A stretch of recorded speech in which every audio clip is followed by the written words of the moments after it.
Captain Lee Hyenwoo floated weightlessly in the command chair of the research vessel's Soul's Pride, watching the stars drift past the main viewport. 3 months in deep space had given him plenty of time to appreciate the beauty of the Kepler sector, but today felt different.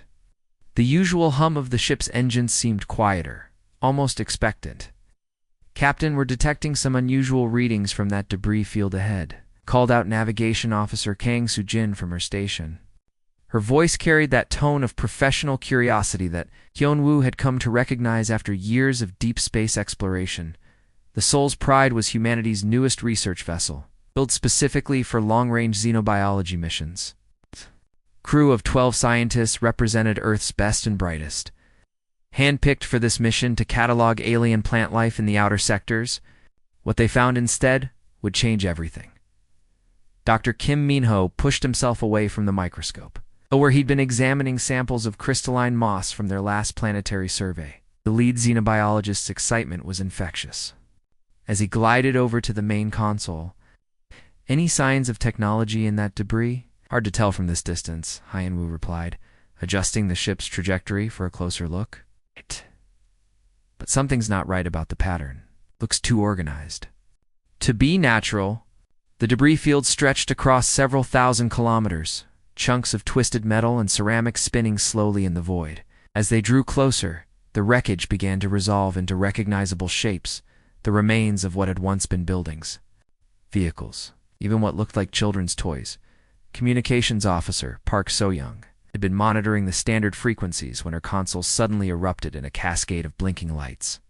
"Captain, I'm picking up a transmission," she said, her fingers dancing across the controls with practiced precision.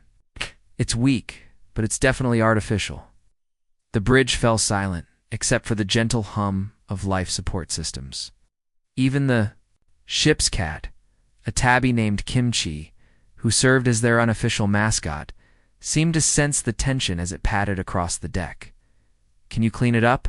Dr. Kim asked, floating closer to So-young's station. She worked her magic with the communications, array filtering out cosmic interference and boosting the signal strength. What emerged from the static made everyone's blood run cold. The voice was alien, speaking in heavily accented Galactic Standard, the trade language that had developed between the various species humanity had encountered. But the desperation in those words transcended language barriers. "Please, anyone." The destroyers came. "Our world burns. Children dying, please help us." Nice. The message repeated several times before dissolving back into static. The bridge crew exchanged worried glances. They'd all heard stories of the various conflicts that raged across the galaxy, but this was the first time any of them had encountered evidence of such devastation firsthand. Hyenwoo's jaw tightened as he made a decision that would haunt him for the rest of his life. Trace the source. It took So-young several minutes to triangulate the signal's origin. When the coordinates appeared on the main screen, they showed a star system just 2 light-years away, well within their ship's range. Prepare for hyperspace. "Jump," Hyenwoo ordered. "All hands, secure for transition." The Soul's Pride's experimental hyperdrive engaged, paged with a low thrumming sound that seemed to vibrate through the ship's hull. Reality twisted around them as they slipped into the strange realm between dimensions where faster-than-light travel was possible. When they emerged, what they found defied comprehension. The planet before them should have been a garden world. The spectral analysis showed it had once possessed a thick atmosphere, abundant water, and thriving ecosystems. Instead, they stared at a wasteland of ash and twisted metal. Massive craters scarred the surface where cities had once stood. The oceans had boiled away, leaving behind salt flats that stretched to the horizon. "My God," whispered Dr. Park Yoon-soo, the team's atmospheric specialist. "What could do this to an entire world?" Hyenwoo ordered a full sensor sweep. Despite the devastation, their instruments detected pockets of life signs hidden deep beneath the surface. "Survivors," he said grimly. "Take us down." The Soul's Pride descended through the thin, poisoned atmosphere, its hull groaning under the stress of atmospheric entry. They landed near what appeared to be a natural cave system where the life signs were strongest. The away team consisted of Hyenwoo, Dr. Kim, and Security Chief Lee Tae-young. all wearing environmental suits to protect against the toxic air. They approached the cave entrance. Movement in the shadows caught their attention. What emerged were beings unlike anything in Earth's databases. The R'Lani, as they called themselves, were reptilian creatures standing about 4 feet tall, with large, intelligent eyes that seemed too sad for their faces. Their scales, which might once have been brilliant green, were now dull and scarred. They moved with the careful caution of people who had learned to fear sudden movements. Elder Corvash, their leader, approached the humans with obvious trepidation. When he spoke through a crude translator device, his words carried the weight of unbearable loss. "Strangers from the stars," he said, his voice barely above a whisper. "We thought we were alone. We thought everyone had forgotten us." Through halting conversation, the terrible truth emerged. The Crimson Fleet, a massive military force that swept across the galaxy like a plague, had arrived without warning. They had bombarded the planet from orbit, enslaved the strongest R'Lani, and killed anyone who couldn't work. The survivors had been hiding in these caves for 5 years, slowly dying from radiation poisoning and starvation. How many worlds have "They hit?" Dr. Kim asked, his voice gentle despite the horror he felt. Corvash's eyes closed in pain.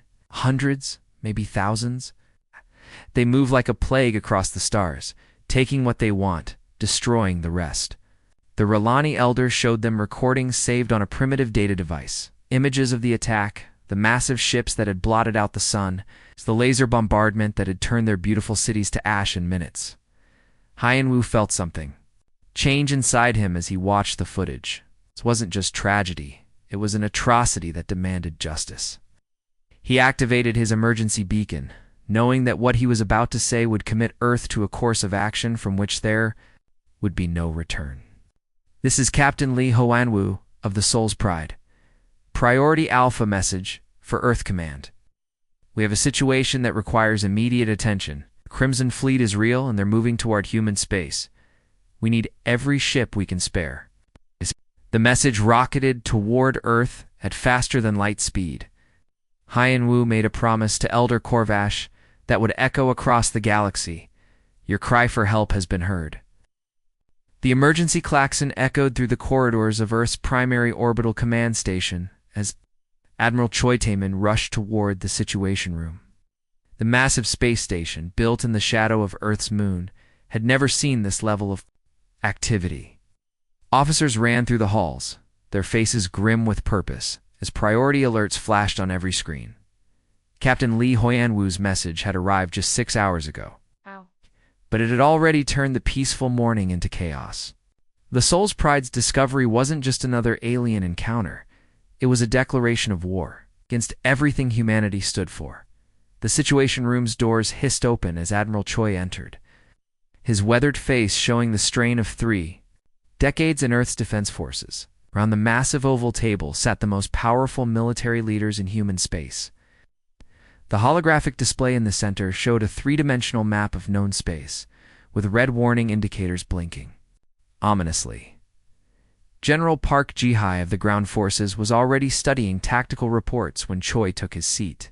Her cybernetic arm, a souvenir from the Martian rebellion 20 years ago, tapped nervously against the table's surface.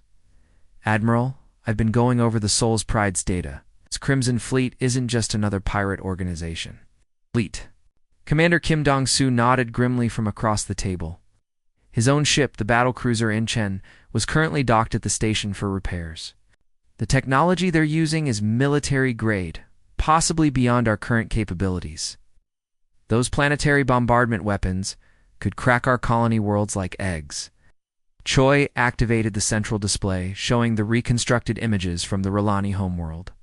The assembled officers watched in horrified silence as the footage played, massive ships appearing from hyperspace, energy beams lancing down from orbit, an entire civilization wiped out in hours.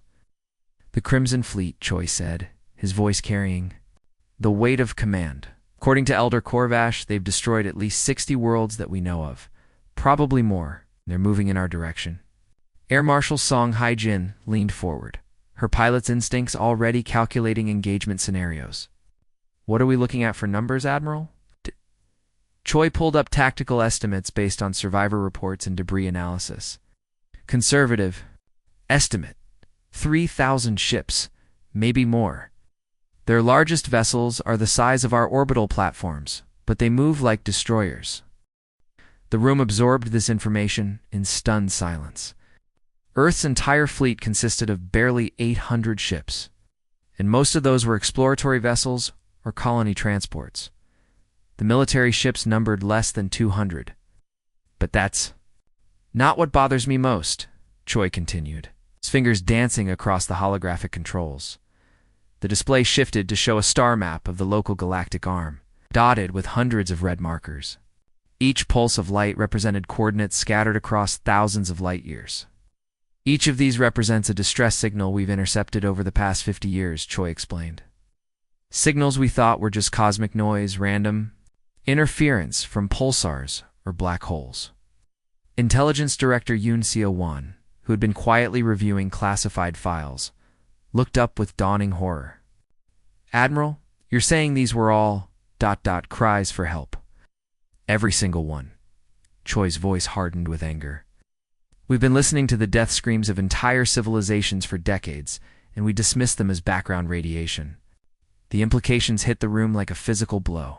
Hundreds of species, thousands of worlds, billions of lives, all crying out for help that never came. The weight of that knowledge settled on their shoulders like a mountain fleet commander. Kim spoke first, his voice barely above a whisper. "Admiral, you're not suggesting we take on a force that size with our current fleet strength?" Choi turned to face him, his eyes blazing with a determination that made the veteran commander step back. "I'm not suggesting anything, Commander. I'm giving orders.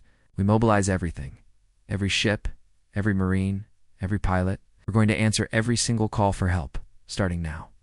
General Park's tactical mind immediately began calculating. The impossibility of the task.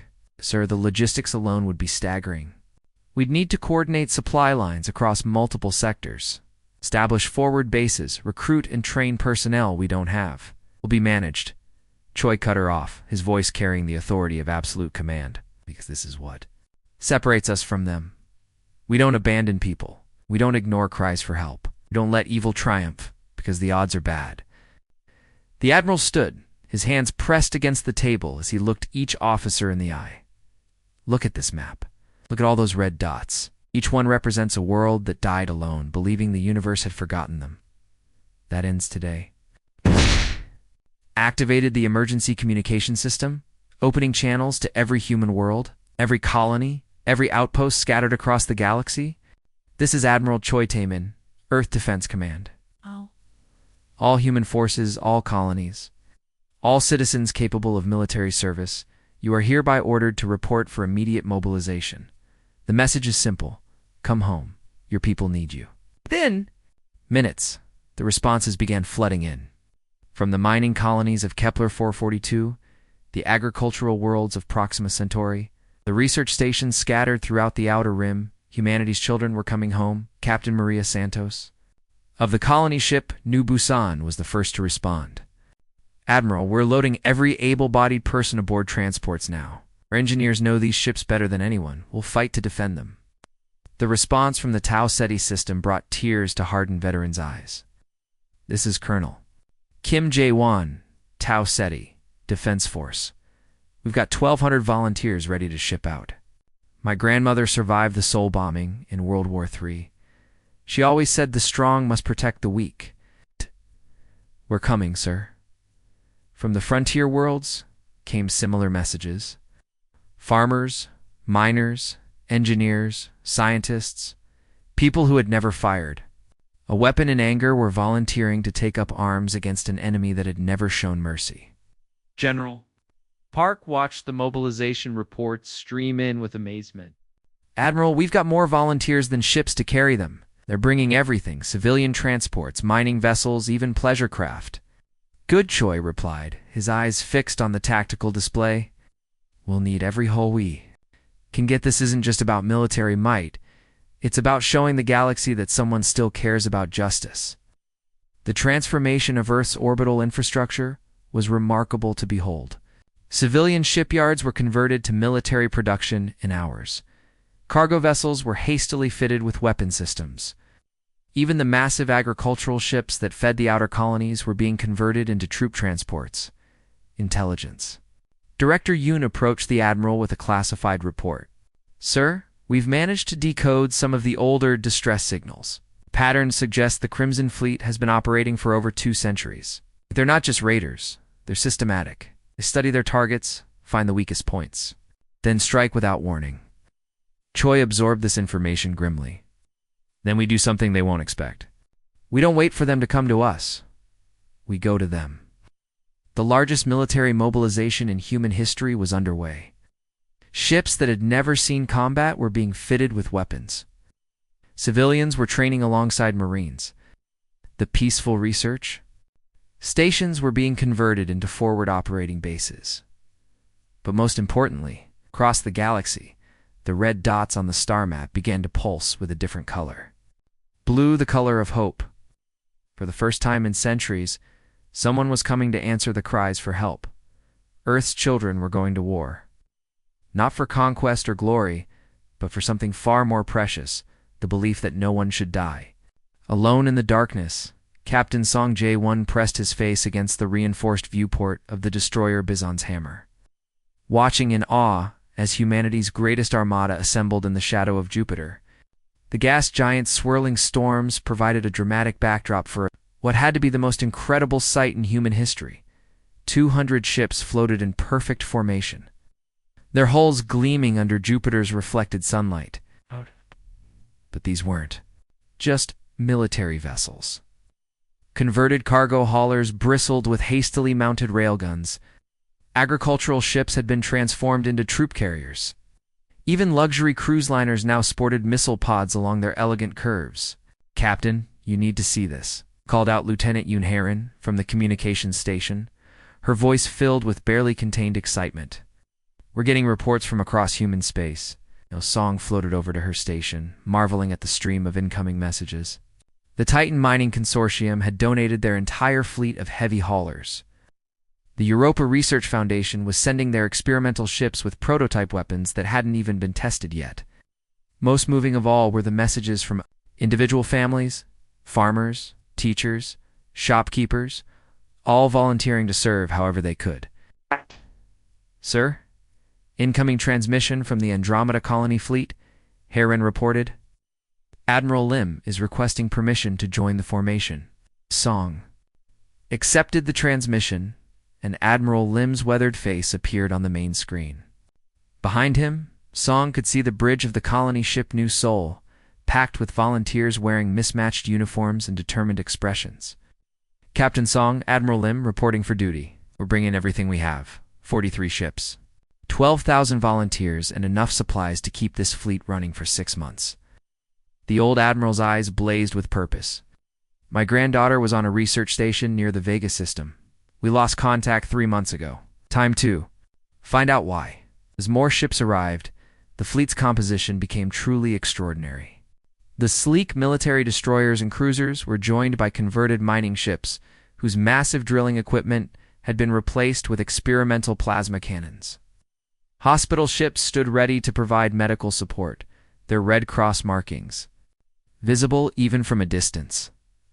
Flight engineer Kim Soo-ben, one of the youngest officers aboard the Bizon's Hammer, couldn't hide her amazement. "Captain, my academy instructors always said space combat was about precision and coordination. But this is like nothing they ever taught us." Song smiled grimly. "That's because they never imagined we'd be fighting for something this important, Soo-ben. This isn't just about tactics or strategy. This is about proving that good people won't stand by while innocents suffer." The order to depart came directly from Admiral Choi aboard the flagship Seoul. The massive fleet began its jump sequence. Hundreds of hyperspace drives activating in perfect synchronization. Reality bent around them as they slipped into the strange realm between dimensions. Their first stop was Kepler Station, a remote outpost that served as a jumping-off point into the contested territories where the Crimson Fleet operated. But as they emerged from hyperspace, they found something completely unexpected waiting for them. A massive alien vessel hung in space near the station, its hull unlike anything in Earth's databases. The ship was sleek and silver, almost organic, in its curves and easily 3 times the size of their largest battle cruiser. Strange symbols pulsed along its surface with a soft blue light. "Red alert," Song called out, his crew immediately jumping to battle stations. Identify yourself, or we will consider you hostile," or through the response that came back, stunned everyone on the bridge. The alien voice spoke in perfect Korean, with only a slight accent that suggested the speaker had learned the language recently. "Please, do not be alarmed. I am Captain Vorthok of the Nalani Remnant. We heard your ships were coming. We wish to join you in your fight against the Crimson Fleet." Admiral Choi's voice crackled over the fleet-wide communication channel from the flagship. "Remnant, according to our records. The Nalani species was declared extinct 15 years ago after the Crimson Fleet attacked your homeworld." The alien captain's reply carried a note of bitter satisfaction. "So believed the Crimson Fleet. They were wrong. We're survivors, Admiral Choi. We have been hiding in the dark spaces between stars, waiting for someone brave enough to stand against our destroyers. You have given us hope for the first time in decades." Captain Vorthak's image appeared on the main screen, revealing a being that was surprisingly humanoid, but with elongated features and skin that seemed to shimmer with its own inner light. His large eyes held depths of sorrow that spoke of unimaginable loss. "We offer our ship and our lives to your cause," Vorthok continued. "The Nalani remember what it was like before the Crimson Fleet came. We remember peace, beauty, children playing in gardens under twin suns. We will help you restore that to the galaxy." As the combined human and Nalani fleet pushed deeper into contested space, something remarkable began to happen. At every system they visited, more alien ships emerged from hiding. Each species had a similar story: devastating attacks by the Crimson Fleet, desperate survivors hiding wherever they could. And now, hope rekindled by humanity's arrival. The Kellery brought 3 massive battle platforms, their hulls scarred by years of guerrilla warfare. Captain Zexstar, their leader, is a warrior whose cybernetic implants replaced limbs lost in battle with the Crimson Fleet.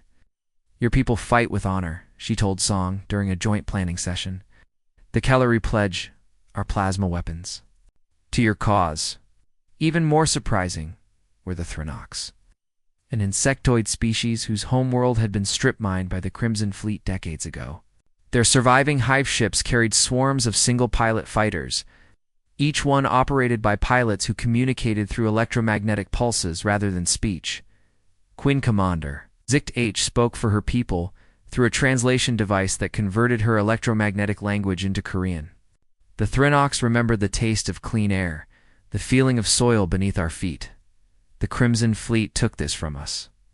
We will take vengeance." By the time they reached the outer territories, the fleet had grown beyond anyone's wildest imagination. Over 1,000 ships from dozens of species, all united behind Earth's banner. The sight was both inspiring and terrifying. Inspiring because it showed what the galaxy could achieve when working together. Terrifying because it represented the combined desperation of species who had nothing left to lose. Lieutenant Colonel Shinbora stood before her Marines in the main hangar bay of the converted passenger liner, New Incheon. Her troops came from every human colony, every walk of life. Former teachers stood beside veteran miners. University students trained alongside retired soldiers who had answered the call to serve one more time. "Listen up, people," she called out, her voice carrying clearly through the hangar's speakers. "When we started this mission, we thought we were fighting for Earth. But look around you now. Look at our allies. We're not just fighting for humanity anymore. We're fighting for every species that never got the chance to fight back. We're the voice for those who were silenced, the strength for those who were broken." She gestured toward the viewports where alien ships could be seen maintaining formation with human vessels. The Crimson Fleet thought they had one. They thought fear would keep the galaxy quiet forever. They were wrong. Today, we show them what happens when good people refuse to stay silent. The combined fleet pressed forward into the heart of Crimson Fleet territory, carrying with them the hopes and dreams of countless worlds. What had started as humanity's response to a single distress call had become something far greater, a galactic uprising against tyranny itself. Behind them, across hundreds of worlds, beings who had lived in fear for generations began to believe. Again, the humans had come just as they promised, and they had brought hope with them. War Master, Grakton's massive form towered over the holographic battle display in the command chamber of his flagship. The Crimson Terror, the 8-foot-tall, alien's scaled hide bore ritual scars from 100 victories, each one marking a world brought to heel under his fleet's iron fist. But today, the scars seemed to burn with frustration rather than pride. The tactical display showed something that shouldn't have been possible. 6 star systems, all marked in red just 2 weeks ago as Crimson Fleet territory, now pulsed with an alien blue that made his reptilian eyes ache to look at. 6 worlds liberated by these upstart humans and their ragtag collection of survivors. "They fight like fools," Grakton snarled, his voice echoing through the chamber like grinding stone. His clawed hands scraped against the arms of his command throne, leaving deep gouges in the metal. No profit taken, no slaves captured, no tribute demanded. "What kind of species wastes resources on the weak?" Around him, his subordinates shifted nervously. The command crew of the Crimson Terror were all veterans of countless campaigns, handpicked for their ruthlessness and efficiency. They had never seen their War Master in such a state, Sub-Commander Vexstar, a cybernetic-enhanced Korthok, whose left arm had been replaced with a plasma cannon after losing it in the conquest of Rigel 7. Dared to speak. "War Master, the humans' tactics are ... unconventional. They seem to prioritize civilian evacuation over strategic objectives." "Weakness," Grakton roared, spinning to face his subordinate. "Pure weakness. Any species that puts the lives of non-combatants above victory deserves extinction." His intelligence officer, a reptilian Skarn named Zecharis, hissed nervously as he approached with a datapad. The Skarn's natural camouflage ability caused his scales to shift colors rapidly when stressed, currently cycling through nervous shades of green and yellow. "War Master, perhaps we underestimated their numbers. Our scouts report their fleet has grown to over 800 vessels, including ships from species we thought we had eliminated." The silence that followed was more terrifying than any roar. Grakton's eyes, small and red like burning coals, fixed on the trembling intelligence officer with deadly focus. The War Master's bellow was accompanied by a backhand that sent Zecharis sprawling across the deck, his datapad clattering into the shadows. "I did not build this empire by cowering before inferior species. Deploy the 3rd and 7th battle groups. Immediately. These mammals need to learn their place in the natural order." The order rippled through the Crimson Fleet's communication network like wildfire. Across 3 star systems, massive war vessels began moving toward a single destination, Zarian Prime, the strategic hub that controlled hyperspace routes to a dozen systems. If the humans wanted it, they would have to go through the largest Crimson Fleet battle force ever assembled. Zarian Prime hung in space like a jewel, its 3 moons converted into massive defense platforms bristling with weapons that could crack planets. The space around it filled with ships as the Crimson Fleet took position 300 vessels of war, each one designed for one purpose: the complete destruction of any enemy. Admiral Choi stood on the bridge of the flagship Sol, watching through the main viewport as his own fleet emerged from hyperspace. 200 ships, barely 2/3. The size of the enemy force, the odds should have been overwhelming in the Crimson Fleet's favor. But numbers, as the War Master was about to learn, only told part of the story. "All ships. This is Admiral Choi," the human commander's voice carried across the communication channels to every vessel in the Allied fleet. "Today we show them what happens when you prey on the innocent. For every world that cried out in darkness, for every child who died alone and afraid, for everyone who believed help would never come, attack." The battle that followed would be studied in military academies across the galaxy for generations to come. The human fleet moved with a precision that stunned their enemies, each ship coordinated with split-second timing, while the heavy cruisers and battleships engaged the Crimson Fleet directly. Their smaller vessels used tactics that defied conventional military doctrine. Captain Song's destroyer. The Bizon's hammer danced between enemy fire like a leaf in a hurricane. Its railguns punched through Crimson Fleet armor with devastating effect, each shot calculated for maximum damage to critical systems rather than flashy explosions. "Target their command ship," Song ordered, his crew working with mechanical precision. Despite the chaos around them, let's cut off the head of this snake. But the real surprise came from the alien allies. The Nilani ships, thought extinct for decades, used stealth technology that made them nearly invisible until they struck. Their plasma weapons carved through Crimson Fleet, hulls like hot knives through butter. The insectoid Threnox deployed swarm tactics that overwhelmed enemy point defense systems. Thousands of single-pilot fighters moved like a living cloud, each one expendable, but collectively unstoppable. Most devastating of all were the Kellery battle platforms. These massive ships, scarred by years of guerrilla warfare, had been modified, with weapons that the Crimson Fleet had never encountered. When Captain Zexstar ordered her flagship to fire its main cannon, the beam that emerged punched completely through a Crimson Fleet dreadnought, leaving a hole 3 decks wide. War Master Gracthan watched from his command throne as his tactical display filled with red warnings. Ships that had served him for decades were disappearing from the screen, their signals going dark one by one. "Impossible," he whispered, his massive claws digging furrows in the throne's armrests. "These species are inferior. They should be crawling on their bellies, begging for mercy." Subcommander Vexstar, blood streaming from a head wound caused by an exploding console, managed to crawl to his master's side. "War Master, we're losing ships faster than we can replace them.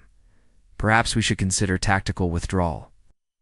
Suggestion earned him a brutal kick that sent him sliding across the deck.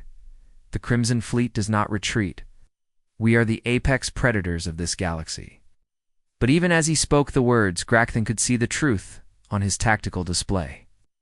His forces were being systematically dismantled by an enemy that fought with a coordination and determination he had never encountered. These humans and their allies weren't just fighting for territory or resources, they were fighting for something he couldn't understand. The battle raged for 6 horrific hours. When it finally ended, 2/3 of the Crimson Fleet force lay in ruins, their hulks drifting cold and lifeless through space. The survivors, their formations broken and their morale shattered, fled toward the safety of their capital world. Gracthan stood alone in his command chamber, staring at the disaster. Reports they continued to stream in. Ships destroyed, commanders dead. Entire battle groups wiped out by an enemy he had dismissed as weak and foolish. For the first time in his long career of conquest and destruction, War Master Gracthan felt something he had never experienced before. Something that gnawed at his insides like acid and made his hands shake despite his iron will. Fear. The humans were coming. And they brought with them something more dangerous than any weapon: hope. Across the galaxy, species that had hidden in shadows for generations were emerging to join this impossible crusade. The natural order that the Crimson Fleet had imposed through terror and violence was crumbling as his flagship limped toward home. Gracthan realized that he faced an enemy unlike any other, one that grew stronger with each victory. Not through conquest, but through inspiration. The galaxy was waking up, and the Crimson Fleet's reign of terror was coming to an end. The Crimson Fleet's capital world of Vaxxor Prime hung in space like a blood-red jewel, its surface scarred by centuries of war and conquest. Massive orbital fortresses surrounded the planet like deadly sentinels, their weapon arrays pointed outward at the approaching Allied fleet. 800 ships of the Crimson Fleet, everything they had left, formed defensive rings around their homeworld. Admiral Choi stood on the bridge of the flagship Sol, his weathered hands clasped behind his back as he studied the enemy formation. Through the main viewport, the sight before him was both terrifying and magnificent. The human fleet had grown beyond anyone's wildest dreams, swollen with ships from every species they had liberated along their path of justice. Over 1,500 vessels filled the space around Vaxxor Prime, their hulls bearing the symbols of dozens of worlds. Sleek human destroyers flew alongside the organic curves of Nilani cruisers. Massive Kellari battle platforms moved in formation with swarms of insectoid Threnox fighters. The Rolani, whose desperate cry for help had started this entire crusade, had sent their remaining ships, ancient vessels lovingly restored and fitted with weapons donated by their new allies. Admiral reported Commander Li Yujin from the sensor station, her voice tight with anticipation. "We're receiving a transmission from the enemy flagship. It's coming in on all frequencies." The main screen flickered to life, revealing the twisted features of War Master Grakthon. The massive alien's scarred face was a mask of pure rage, his red eyes burning with hatred that seemed to reach across space itself. Behind him, the command bridge of his flagship was a scene of barely controlled chaos, with subordinates rushing between stations while alarms blared in the background. "Humans!" Grakthon's voice was a roar that made the bridge speakers crackle. "You have cost me an empire that took centuries to build. You have turned my own subjects against me, filled their heads with foolish dreams of freedom. At the heart of my power, you will die." Vaxxer Prime has never fallen to any enemy. Admiral Choi stepped forward, his calm demeanor a stark contrast to the alien warlord's fury.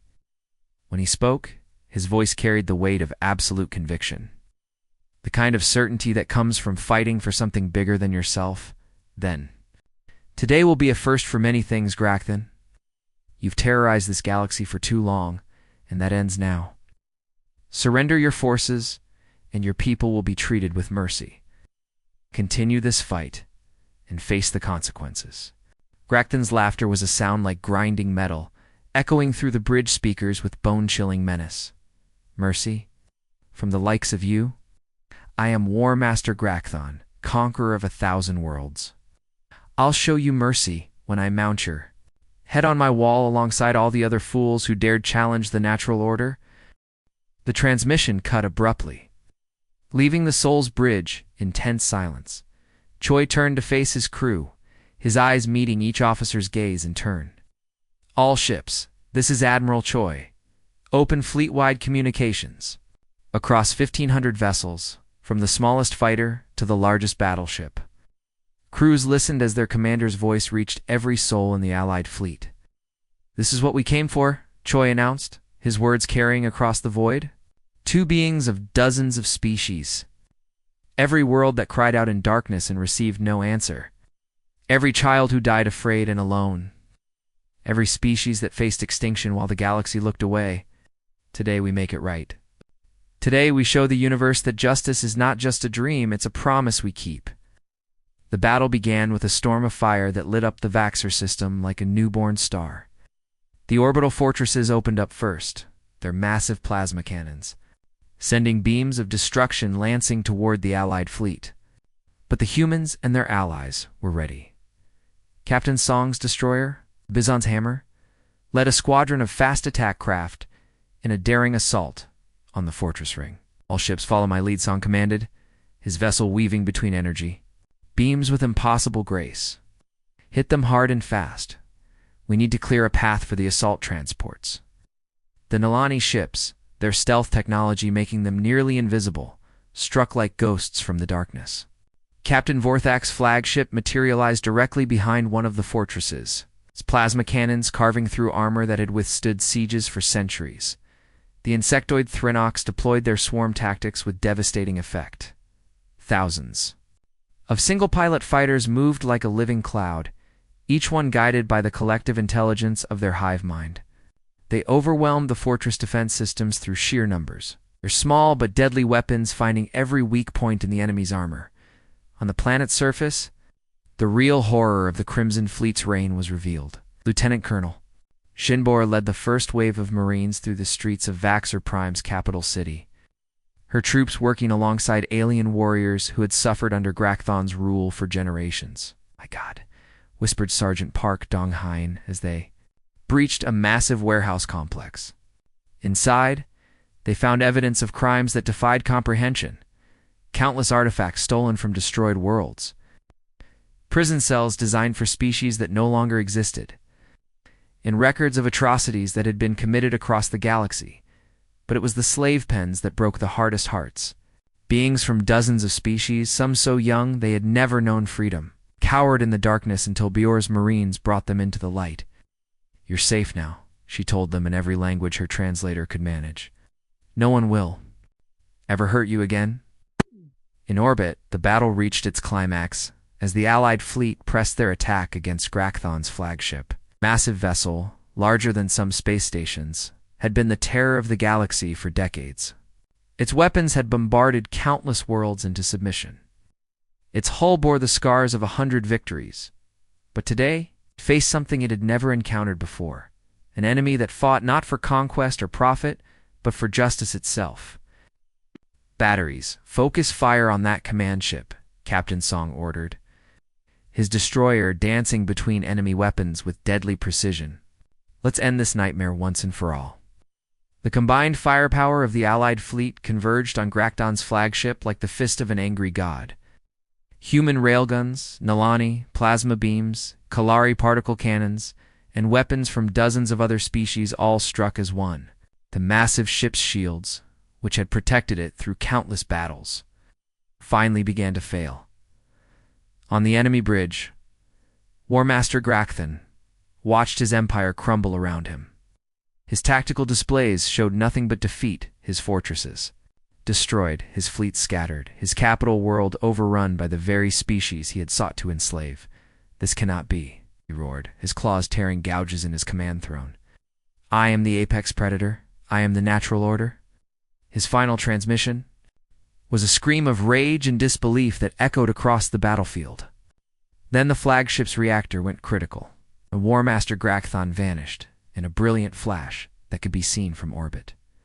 When the light faded and the debris settled, Crimson Fleet was no more. 3 days later, Admiral Choi stood in the great hall of what had once been Grakthon's palace. It's now converted into a meeting place for representatives of 47 liberated species. Beings who had been enemies or strangers just months ago now stood together as allies, united by their shared experience of oppression and their common hope for the future. "Today, we established the Galactic Defense Coalition," Choi announced, his voice carrying to every corner of the vast chamber. "Not as conquerors seeking to build a new empire, but as protectors sworn to defend the innocent. No cry for help will ever go unanswered again.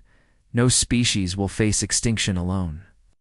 This is our promise to the galaxy: the strong will protect, the weak always and forever." The hall erupted in cheers that seemed to shake the very foundations of the building. Representatives from dozens of worlds rose to their feet, their voices joining in a celebration that echoed across the stars. Captain Li Huyanwu, whose fateful discovery had started this entire crusade, watched the celebration from the observation deck of the Soul's Pride. Dr. Kim Min-ho stood beside him, holding a datapad that displayed hundreds of new requests for aid from across the galaxy. "Looks like we'll be busy for a long time to come," Kim said with a tired but satisfied smile. Hyanwu nodded, his eyes fixed on the stars beyond the viewport. "Good, the galaxy's been quiet for too long. Time to make some noise." Across the cosmos, on 1,000 worlds, beings of every species looked up at their night skies with something they hadn't felt in generations: hope. The humans had come as promised, bringing with them not conquest but liberation, not fear but justice. The age of the Crimson Fleet was over. The age of the Galactic Defense Coalition had begun. Earth's children had heard the cry that echoed across the darkness, and they had answered with thunder that shook the very foundations of tyranny itself. The end.